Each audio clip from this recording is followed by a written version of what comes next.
I'm here today to give honor and tribute to Anne Marie Stevens, a.k.a. my sister. Anne was my confidant when I was growing up as a kid.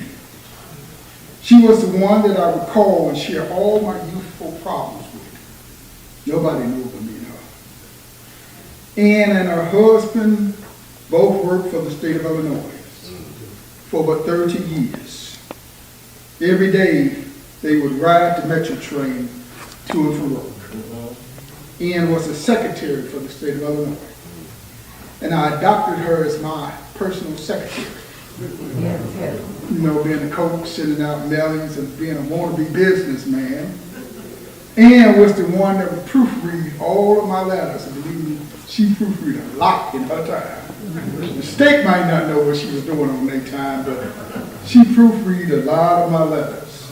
And that was long before the days of emails. And her husband Theo passed in 2007, 19 years ago. The one thing that I can stand here truly and say to you, that Anne knew that she can always depend on me, and I would always be there for her, no matter what, when, or where. She knew I would be there 24/7. After the death of her husband Theo, every day, I would get up at 6 o'clock in the morning and drive to her house and take her to the train station so she could go to work. And I would tell her, Anne, you have to reinvent your life. You have to find something new to do with your life and move forward.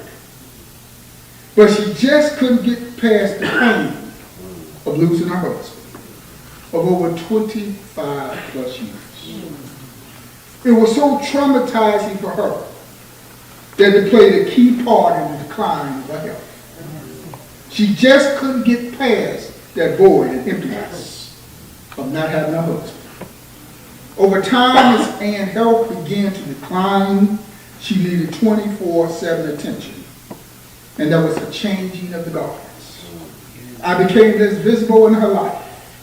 My brother Mayden, my sister-in-law Tinky, and my sister Lois became her primary caretakers. And my sister Tricia became the custodian of her finances. And at no time there was a question whether she was co-mingling her finances with their finances. And you wouldn't get a penny out of her either.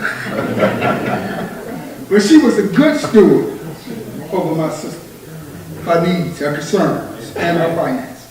And all of them combined, all of us combined, I should say, was there with Anne till she took her very last breath. But I can stand here today and tell you that although her body went through physical decline, by the grace of the Almighty God, Anne maintained a sound mind all the way to the end. She knew how to smile, she knew when people was around, and she loved when them grandkids and Lois would come over. She just loved waving at the kids, and she saw Dal at my mother's last birthday. She, hey Dal, good talk. But she was able to express herself, and you knew what she was saying.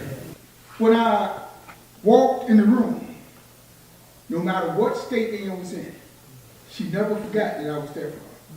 Because she would always look up at me with a smile on her face and say, hi, Michael. Yes, she would. Because she knew that I always had and made room and time for her.